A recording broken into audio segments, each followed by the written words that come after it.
los domingos que faltan, 3 o 4 domingos más, enfocarnos, como ya sabemos, en el libro, o mejor dicho, en la carta del apóstol Santiago, para hablar acerca de un cristianismo práctico. Los hermanos que vendrán luego también podrán desarrollar esta epístola riquísima. Saben que Santiago es el hermano del Señor Jesucristo, lo vemos en Mateo 13:55. Y quizás posiblemente haya sido uno de los que no creían en Jesús.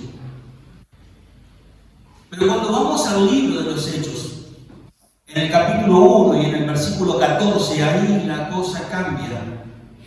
Porque vemos que los hermanos de Jesús, junto con la madre de Jesús, estaban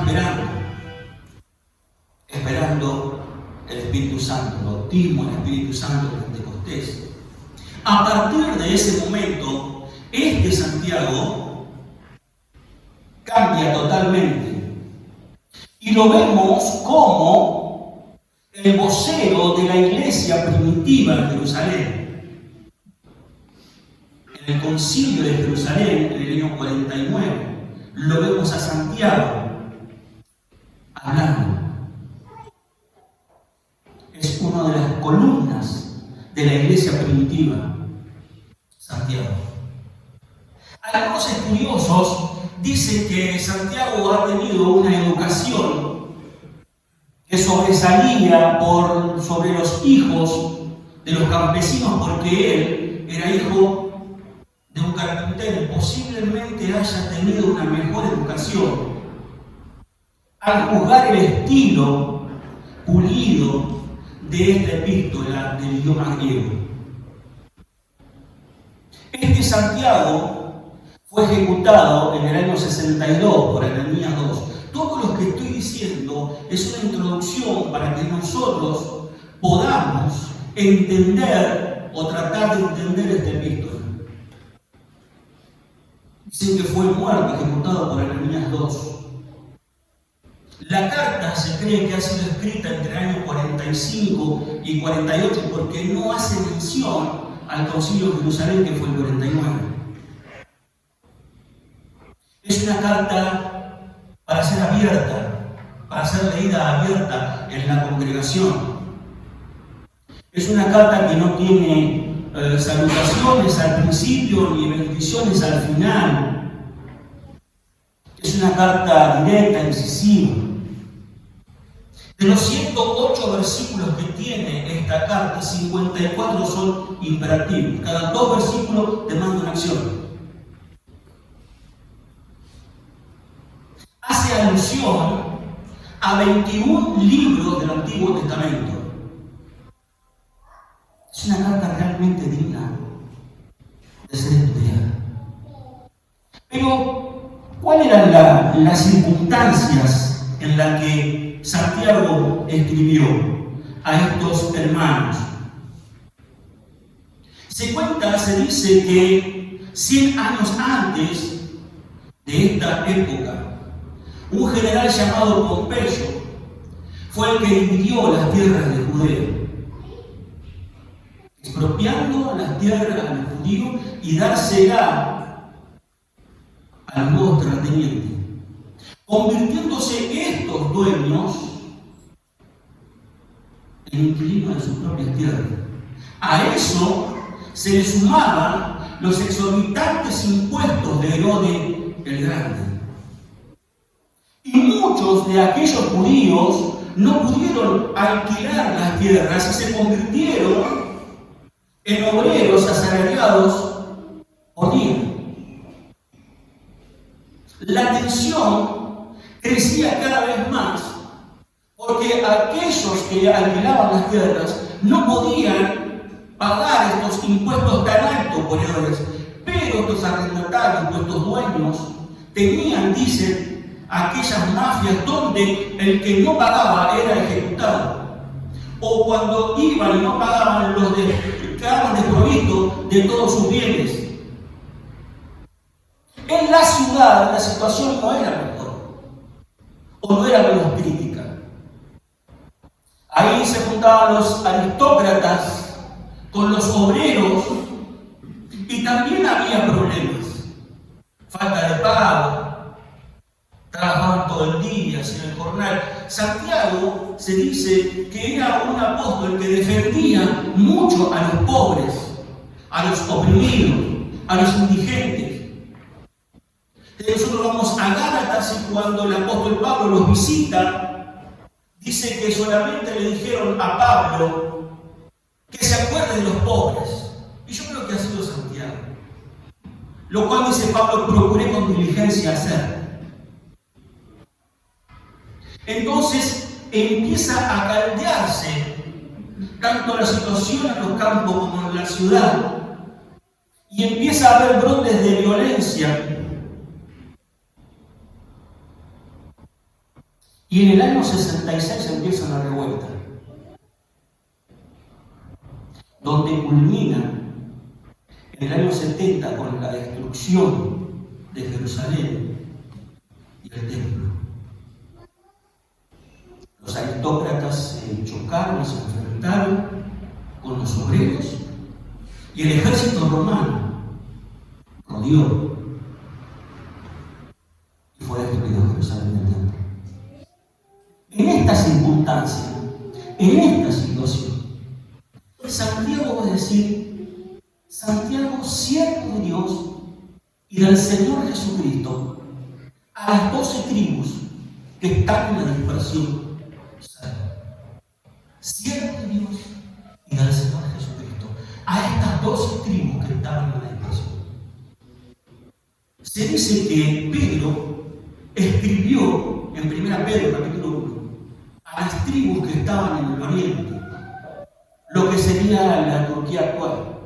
Pero Santiago lo escribió a las de occidente, lo que sería Mesopotamia, Babilonia y Siria, Persia, perdón, lo que sería el actual Irán e Irak. Esas tribus estaban dispersas. Dice, a estas tribus dice salud. Y arranca el apóstol con un mandamiento de entrada nomás. Dice, tened por sumo gozo cuando os halléis en diversas pruebas, sabiendo que la prueba de vuestra fe produce paciencia. Mas tenga la paciencia su obra completa para que seáis perfectos y cabales sin que falte cosa alguna. Cuando nosotros empezamos a leer, parecería muy difícil y casi imposible poder tener gozo en medio de la prueba. Tened por sumo gozo cuando os halláis en diversas pruebas. Lo que pasa es que las pruebas sirven para, o son una oportunidad para que el propósito de Dios se cumpla en nuestras vidas. Generalmente esta palabra gozo tiene un sentido escatológico, como lo comentaba Juan. Tened por sumo gozo, no solamente inténtalo, tened, haz esto, tened por sumo gozo, todo gozo, total gozo, no algo de gozo mezclado con tristeza o con congoja. Tened por sumo gozo cuando os halléis en diversas pruebas. Y por el contexto que veníamos viendo, ellos estaban siendo desprovistos de todos sus bienes. Ahora estas pruebas pueden ser diversas, dice. Pueden ser de cualquier índole. Dice cuando os halléis. Y es interesante ver esta palabra halléis porque significa caer en. Cuando nosotros vamos al Evangelio de Lucas del capítulo 10, encontramos ahí la parábola del buen samaritano. Y el Señor Jesucristo dice que un hombre descendía de Jerusalén a Jericó y cayó en manos de ladrones.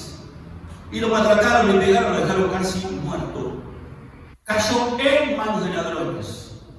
Cuando vos halláis, venimos bien, venimos tranquilos, tenemos una vida más o menos, creemos acomodada, venimos todo bien, viene todo prolijito, resulta que en un momento caemos en una prueba, que puede ser diversa. Puede ser un chequeo médico rutinario y nos encuentran algo y ahí empieza una prueba. Puede ser que llegamos a nuestro trabajo, nuestro encargado dice, me va a tener que pasar por la oficina de personal, el jefe de personal, gerente, dice, ya después de tanto hablar y discutir, estás despedido. ¿Cómo despedido? Y ahí la barca empieza a moverse. Allá es en diversas pruebas. Quizás algunos que somos autónomos, como algunos de los hermanos, para el taller encuentran normal todo. Cuando os halléis en diversas pruebas, es algo circunstancial, externo, personal, individual. Muchas veces las pruebas, cuando no estamos arraigados y cimentados en fe, hacen que nos podamos apartar. Cuando nosotros vamos al Evangelio de Lucas y vemos la parábola del sembrador, dice que cuando el sembrador salió a sembrar, una parte cayó sobre la piedra. Y estos son los que oyeron con gozo, oyeron con alegría, pero no tenían raíces. Cuando vino la prueba, se apartaron. Lucas dice. Muchas veces las pruebas nos apartan de Dios, nos apartan de la fe. Pero dice, sabiendo que la prueba de vuestra fe produce paciencia, la fe es probada para ser aprobada. Ahí lo podemos ilustrar, por ejemplo, con el oro que pasa por el fuego para sacar las impurezas y convertirse en un oro puro. Por eso es tan importante la aprobación. Por eso es que muchas veces tenemos que pasar por ese fuego, por esas pruebas, por ese valle de muerte, por ese valle de sombra. Pero nunca olvidemos que Dios viene con nosotros, Dios está en nosotros y pasa junto a nosotros por ese fuego. Pasa por esa prueba. No es eterna, no es para siempre.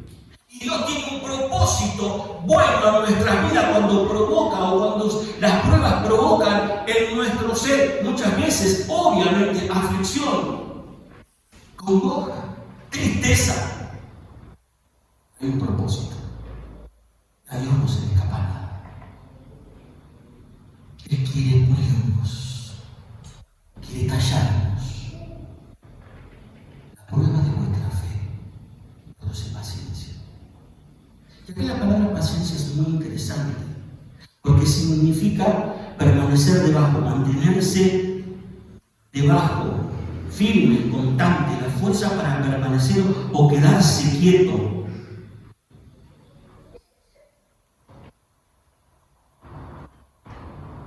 En Santiago 5, 10 y 11, leemos lo siguiente.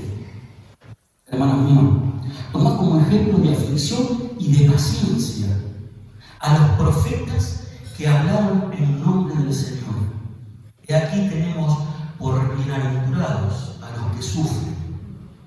Habéis oído de la paciencia de Job y habéis visto el fin del Señor, que el Señor es muy misericordioso y compasivo. Pero, ¿para qué sirve la paciencia? ¿Para qué sirve la paciencia? La prueba de vuestra fe produce paciencia. ¿Pero para qué sirve? Por ejemplo, una de las cosas, y es fundamental y esencial, la paciencia para llevar muchos frutos. Ahí en la parábola del sembrador que veíamos en Lucas 8, dice que una parte de la semilla cayó en tierra buena. Estos son los que corazón bueno, recto, retienen la palabra oída y dan mucho fruto con paciencia, con perseverancia. O sea que la paciencia es un fruto, un requisito, o es parte del fruto del Espíritu Santo, un requisito fundamental y esencial para llevar mucho fruto. ¿Para qué más sirve la paciencia? Para ser un obrero. Para ser un obrero de Dios. Fíjense en 1 Tesalonicenses 6:11 dice, mas tú, hombre, hijo de Dios, dice Pablo a su hijo amado Timoteo, mas tú, hombre de Dios, huye, hablando de las cosas mundanas y carnales, de estas cosas y sigue la justicia y la paciencia. Esencial y fundamental para ser obrero de Dios, para llevar muchos frutos. ¿Para qué más sirve la paciencia? Es una medida de madurez que el Señor espera. Es una medida de madurez que el Señor espera. Ahí cuando nosotros vamos a 2 Tesalonicenses, capítulo 13, versículo 5, dice: y el Señor encamine vuestros corazones al amor de Dios y a la paciencia de Cristo. ¿Para qué nos sirve la paciencia? Es un requisito fundamental y esencial para el liderazgo. Cuando nosotros vamos a Tito 2:2 hablando acerca de los ancianos, que los ancianos sean sobrios, sanos en la fe, en el amor, en la paciencia. Ancianos y líderes. Pero también la paciencia es necesaria para recibir el galardón. Nosotros vamos a ir nomás a Hebreo, antes, la carta antes, capítulo 10, versículos 34 y 5, 34 y 35. Dice: porque de los presos también os compadecisteis, y el despojo de vuestros bienes sufriste con gozo. ¿Cómo? Y el despojo de vuestros bienes sufriste con gozo, sabiendo que tenéis en vosotros una mejor y perdurable herencia en los cielos. No perdáis pues vuestra confianza, que tiene grande galardón, porque os es necesaria la paciencia, para que, habiendo hecho la voluntad de Dios, obtengáis la promesa.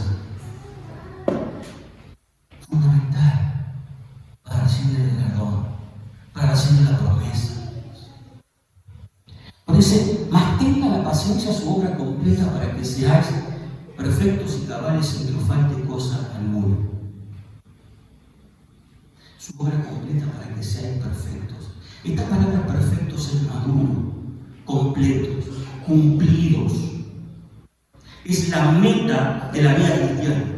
En Efesios 4:13 dice: hasta que todos lleguemos a la unidad de la fe y del conocimiento del Hijo de Dios, a un varón perfecto, a la medida de la estatura de la plenitud de Cristo. Es la meta. Es la meta de todo cristiano. Poder llegar a conocer, a ser un varón perfecto, una mujer perfecta, a la medida de la estatura de Cristo. Lo dice cabales. Esta palabra cabales también tiene un buen significado. Y es maduro, completo, pero en cada área de nuestra vida. En cada área de nuestro ser, cuerpo, alma y espíritu. Cuando nosotros vamos a 1 Tesalonicenses 5:23, dice que el mismo Dios de paz os santifique por completo, y todo vuestro ser, espíritu, alma y cuerpo, sea guardado irreprensible para la venida de nuestro Señor Jesucristo.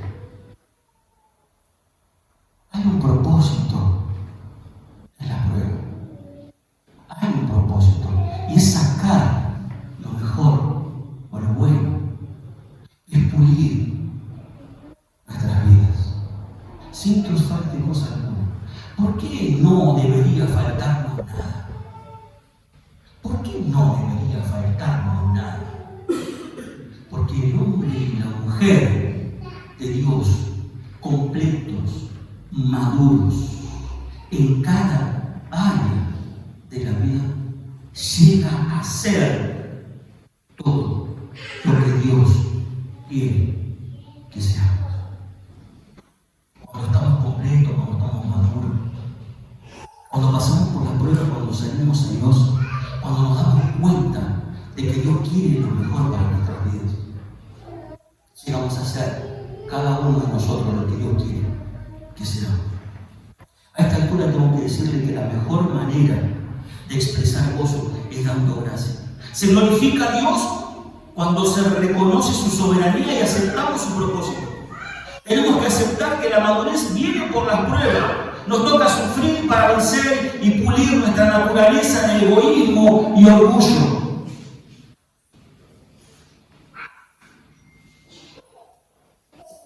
Pero sigue diciendo, y si alguno tiene falta de sabiduría, pídale a Dios el cual da a todos abundantemente, pero pida con fe, no dudando en nada.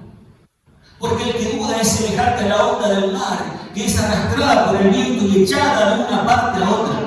No piense, pues, que instalado que recibirá cosa alguna del Señor. El hombre de doble ánimo es inconstante en todos sus caminos. Y estamos en la segunda sección.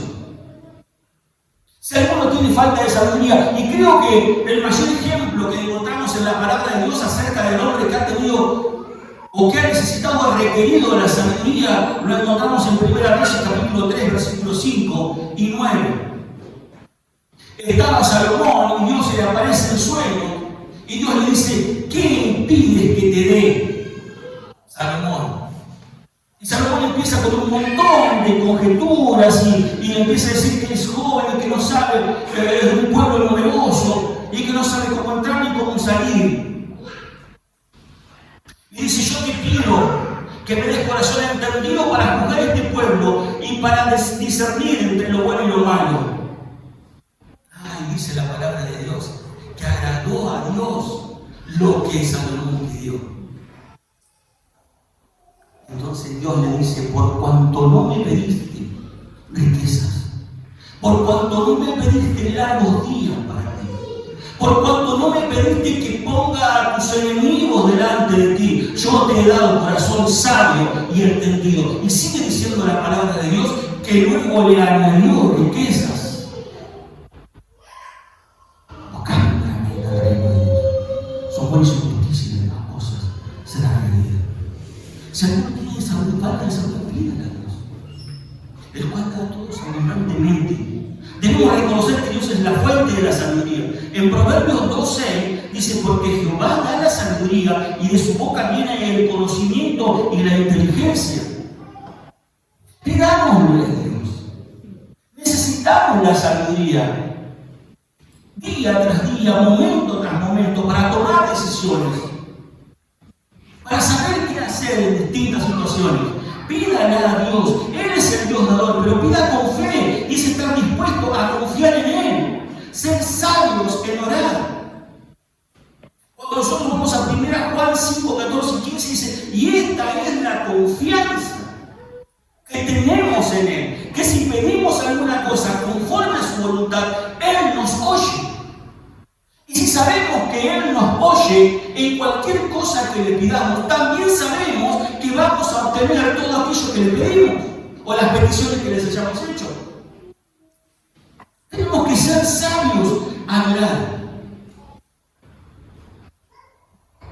Tenemos que pedir y pedir con fe, depositando toda nuestra confianza, no dudando en nada. Porque el que duda es semejante a la onda del mar y está hablando y está haciendo una comparación, una ilustración para nombrar o para reconocer a este hombre de doble ánimo, que quiere decir doble alma, de dos almas. Por ejemplo, ahí en el capítulo 4, del versículo 8 de Santiago, va a decir algo muy importante. 4:8 de Santiago, fíjense, dice, acercaos a Dios, y Él se acercará a vosotros. Pecadores, limpiad las manos, y vosotros los de doble ánimo, purificad vuestros corazones. Es la idea de alguien que quiere la voluntad de Dios y también su propia voluntad, y no sabe qué decidir. Este hombre de doble ánimo o esta mujer de doble ánimo es inconstante, fluctuante, inestable. Y una de las acusaciones más severas que Dios hace al pueblo de Israel, después de que Él había hecho todo por Israel, fue acusarlos de la inconstancia de su corazón. En Ezequiel 16:30 dice, cuán inconstante es tu corazón, dice Jehová el Señor. Habiendo hecho todas estas cosas, obras malas, obra de una ramera desvergonzada. Le reprochó la inconstancia del corazón a su pueblo, que había hecho obras malas.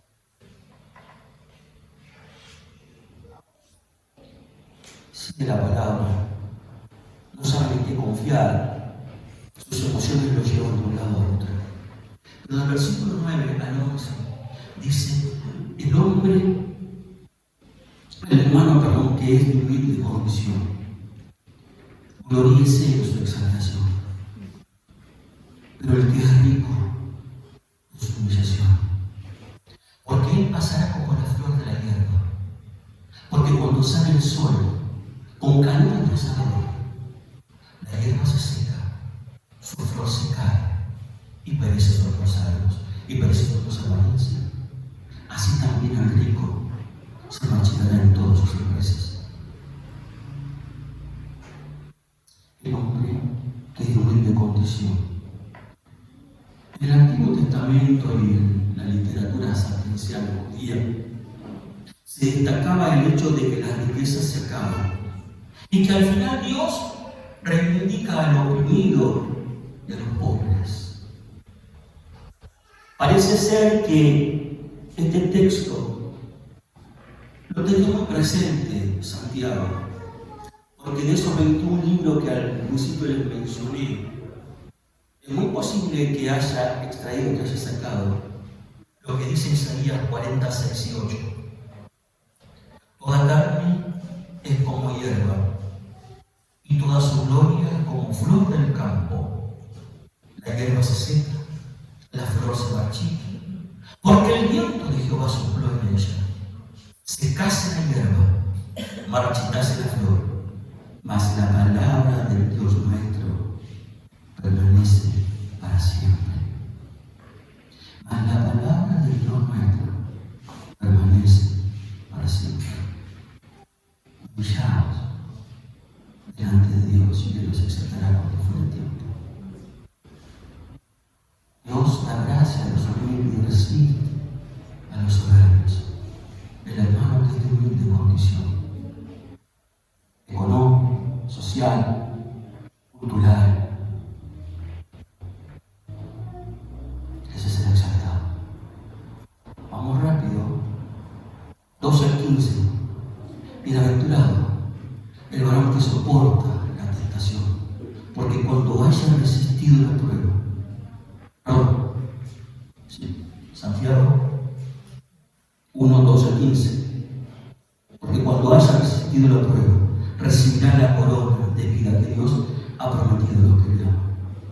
Como decía el capítulo pasado, cuando alguno es tentado, no diga que es tentado de parte de Dios, porque Dios no puede ser tentado por el mal, ni Él tienta a nadie, sino que cada uno es tentado cuando de su propia concupiscencia es atraído y seducido. Entonces la concupiscencia, después de que ha conseguido darnos el pecado y el pecado siendo consumado, darnos la muerte.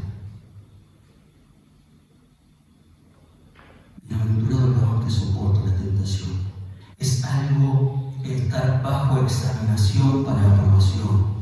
Es una experiencia y una expresión positiva. La tentación tiene como fin algo maligno para destruir, para arruinar, porque está dentro nuestro. Y Dios no puede ser tentado por el mal.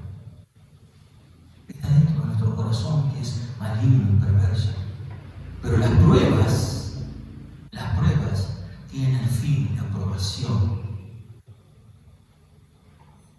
Una vez que pasamos, Dios nos aprueba y aprueba nuestra fe. Nuestra fe tiene que ser probada para ser aprobada. Cada uno de su propia pasión, de su propia concupiscencia, dice Santiago. Y aquí es la tendencia humana y egoísta que nos motiva a satisfacernos a nosotros mismos. Es la que nos puede llevar a buscar nuestra propia voluntad y no la voluntad de Dios. Amados hermanos míos, no erréis.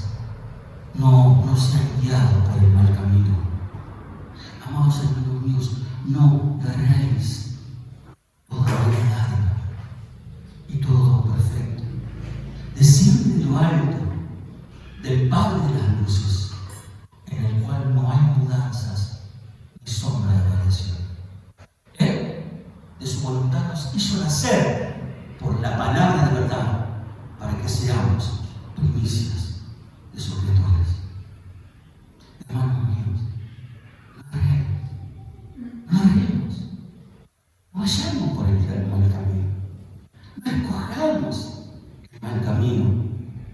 Estas dádivas y dones no son dones del Espíritu Santo, sino cualquier cosa buena, perfecta de la vida, y que no solamente es espiritual. Cuando nosotros vamos a Mateo capítulo 7, ahí vemos al Señor Jesucristo enseñando acerca de la oración y la regla de oro.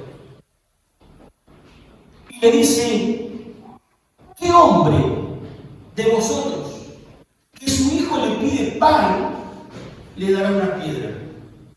Y si le pide pescado, le dará una serpiente.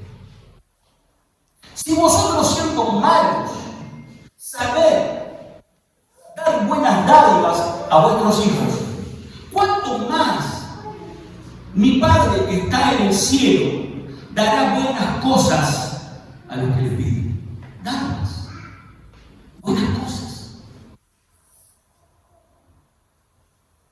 Si nosotros siendo malos damos buenas dádivas, ¿cuánto más Dios? ¿Cuánto más nuestro Padre Celestial? ¿Cuánto más nuestro Padre de las luces? ¿Cuánto más Él de su voluntad nos hizo nacer por la palabra de verdad? Yo creo que en el último versículo, aunque muchos coinciden, no digo que esté mal, hablando que Él de su voluntad nos hizo nacer por la palabra de verdad, puede ser que se refiera a la creación, cuando el Señor habló e hizo la creación.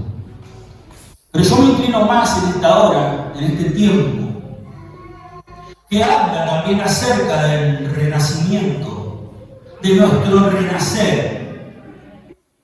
Él de su voluntad nos hizo nacer por la palabra, nos hizo nacer por el Evangelio, nos hizo nacer por las buenas noticias. Aquellos que estábamos muertos en nuestros delitos y pecados, Él nos hizo nacer. Él nos hizo nacer. Cada uno de nosotros se había apartado por su camino. Hombres y mujeres que le habíamos dado la espalda a Dios. Pero Él siempre está dispuesto a recibirnos con los brazos abiertos. Él de su voluntad nos hizo nacer. Por eso muchos de los que estamos aquí damos gloria a Dios. Adoramos, alabamos, bendecimos su nombre. Porque somos hijos de Dios. Porque estábamos muertos y Él nos dio vida a través de su palabra. Muertos en nuestros delitos, muertos en nuestros pecados, alejados de Dios. Pero la palabra es clara y dice: buscad a Dios mientras pueda ser hallado. Él está cerca. Simplemente tenemos que confiar en Él. Depositar toda nuestra fe, toda nuestra confianza en Jesucristo. Él es el dador de la vida. Yo he venido para que tengan vida, para que la tengan en abundancia. Simplemente tenemos que reconocer delante de Él nuestra condición. Un Dios santo, santo, santo, y un hombre y una mujer agarrado en blanco. Pero que siempre como Padre amoroso, como el Padre del Hijo pródigo, tiene los brazos abiertos para recibirnos. Está dispuesto a sanar, a curar nuestras heridas, a darnos la vida eterna a todos aquellos que tienen un corazón contrito y humillado delante de Él, del cual Él nunca desprecia y nunca rechaza. Así que, hermanos, invito a que podamos inclinar nuestra cabeza, cerrar nuestros ojos, orar a Dios en el silencio de nuestro corazón, decirle siempre gracias. Gracias porque tú quieres lo mejor para nosotros. Gracias, Señor, porque las pruebas son inevitables. Vendrán, Señor. Pero queremos pedirte que tú nos ayudes a sobrellevarlas. Oh bendito Dios, gracias porque son oportunidades para pulir en nuestro corazón egoísta, orgulloso. Y tienes muchas veces que hacernos pasar por el fuego, pasar por el valle oscuro, malo. Pero porque quieres como ese oro que pasa por el fuego, sacar todas las impurezas. Así quieres, Padre. Así quieres en nuestras vidas. Que saquemos todo lo malo, todo lo que nos afecta, todo el orgullo, todo el egoísmo. Señor, gracias. Gracias porque tú eres un Dios que sabe dar buenas almas. Tú eres el Padre de las luces. En ti, Señor, no hay mudanzas, en ti no hay sombra de variación. Gracias, Señor, porque por tu palabra nos has hecho nacer de nuevo, para que seamos primicias de tu criatura junto con nuestro Señor Jesucristo, como cantábamos al principio. Porque Él vive, nosotros también viviremos. Oh, Señor, gracias. Gracias, porque esa es la esperanza bendita que tenemos en ti. Que a pesar de las pruebas, de las aflicciones, tenemos que tomarla con gozo, porque sabemos que son por un poco de tiempo. Sabemos que nuestro caminar, nuestro cristianismo, nace aquí en la tierra. Es un camino nuevo que nos lleva aquí. Señor, te alabamos, te bendecimos, te honramos y te glorificamos. Porque tú has querido, Señor, que esta epístola de Santiago, llegue a nuestras manos y podamos entenderla, escudriñarla, porque nos pinta, nos exhorta y nos invita a vivir un cristianismo